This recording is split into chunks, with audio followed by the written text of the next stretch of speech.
شب برات ہے جس کو نصف شعبان کہا گیا ہے، 15ویں شعبان کہا جاتا ہے،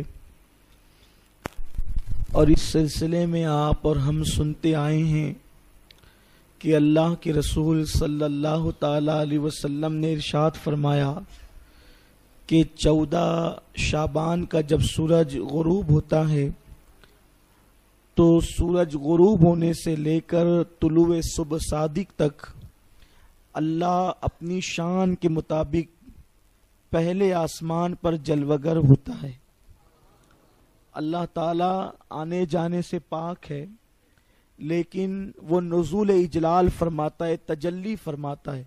جیسا کہ اس کی شان ہے وہ پہلے آسمان پر اپنی شان کے مطابق جلوگر ہوتا ہے، اور وہ اپنے بندوں سے کلام کرتے ہوئے فرماتا ہے، کون میرا بندہ ہے جو مجھ سے مغفرت طلب کرے تو میں اس کو مغفرت عطا کروں، کون میرا بندہ ہے جو مجھ سے روزی طلب کرے تو میں اس کو روزی عطا کروں، کون میرا بندہ پریشان حال ہے جو مجھ سے پریشانی سے نجات طلب کرے تو میں اس کو پریشانی سے نجات عطا کروں۔ رات بھر یہ سلسلہ جاری رہتا ہے، اور اللہ تبارک و تعالی آج کی رات بنو کلب کی بکریوں کے بالوں کی تعداد کے برابر اپنے بندوں کو جہنم سے آزاد فرماتا ہے اور ان کی مغفرت فرماتا ہے۔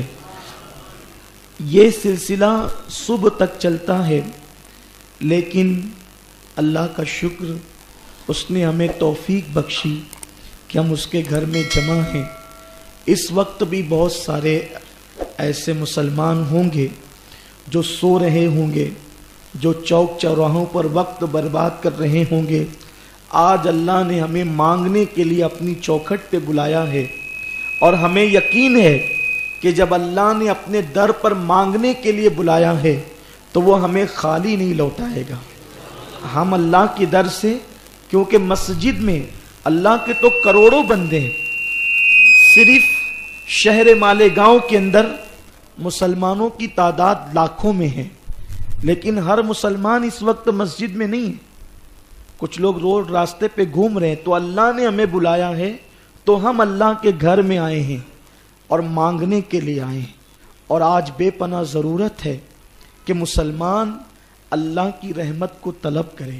پر جو بھی مصیبت آتی ہے وہ تمہارے برے عمل کے سبب سے آتی ہے۔ جب اللہ کی رحمت روٹ جاتی ہے تو مسلمان روٹی کے ٹکڑوں کو ترس جاتے ہیں۔ جب اللہ کی رحمت روٹ جاتی ہے تو مسلمانوں سے ان کا وقار چھین لیا جاتا ہے۔ جب اللہ کی رحمت روٹ جاتی ہے تو مسلمانوں کی عزت اور آبرو پہ حملہ کیا جاتا ہے۔ جب اللہ کی رحمت روٹ جاتی ہے تو عزت ذلت میں تبدیل ہو جاتی ہے۔ جب اللہ کی رحمت روٹ جاتی ہے تو بہار خزاں میں تبدیل ہو جاتی ہے۔ جب اللہ کی رحمت روٹ جاتی ہے تو خوشیاں غموں میں تبدیل ہو جاتی ہے۔ جب اللہ کی رحمت روٹ جاتی ہے تو دسترخوان کی بہاریں روٹ کر کے جو ہے وہ تنگ دستی اور فاقہ کشی کے اندر انسان کو مبتلا کر دیتی ہے۔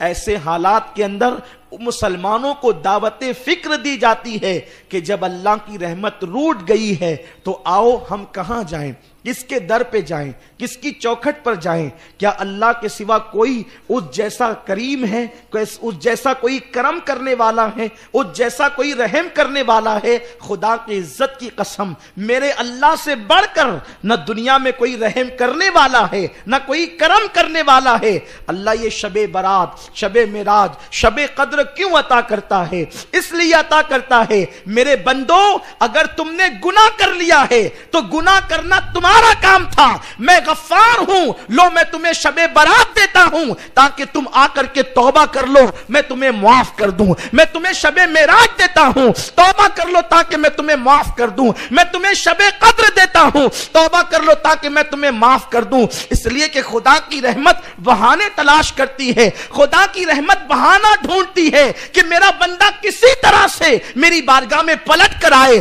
تو میں اس کے دن پلٹ دوں، میں اس کو بہاریں عطا کر دوں، میں اس کو خوشیاں عطا کر دوں۔ اور مسلمانوں یاد رکھو، ہمارے مسائل کا حل کسی سیاسی لیڈر کے دروازے پر نہیں، ہمارے مسائل کا حل اللہ اکبر کسی مالدار کی چوکھٹ پر نہیں، ہمارے مسائل کا حل کسی ایجوکیٹڈ کے پاس نہیں، ہمارے مسائل کا حل ہے تو اللہ کی چوکھٹ پر ہے۔ کل بھی مسلمان کے مسئلے کا حل اللہ کی چوکھٹ پر تھا اور آج بھی مسلمان کے مسئلے کا حل خدا کی چوکھٹ پر ہے۔ ہمیں اللہ کے قریب ہونا ہوگا، ہمیں اللہ کے قریب آنا ہوگا۔ اللہ فرماتا ہے فَفِرُّوا إِلَى اللَّهِ، کہاں جا رہے ہو؟ دوڑو اللہ کی طرف، واپس پلٹو اللہ کی طرف۔ آج ہم رو رو کر اپنے رب کو منائیں گے، آج ہم اپنے رب کو راضی کر کے ہی اٹھیں گے۔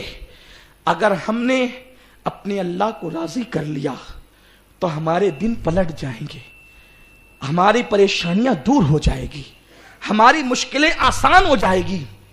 ہر آدمی آج افسردہ ہے، غمگین ہے، پریشان ہے۔ خود مالیگاؤں کے کاروباری حالات کس قدر بد سے بدتر ہوتے جا رہے ہیں۔ ہر بڑا بیوپاری ہو یا چھوٹا مزدور، سب لوگ بے چین ہے، لیکن کوئی گناہ چھوڑنے تیار نہیں ہے۔ گناہ چھوڑ دو، اپنے رب کی طرف پلٹو۔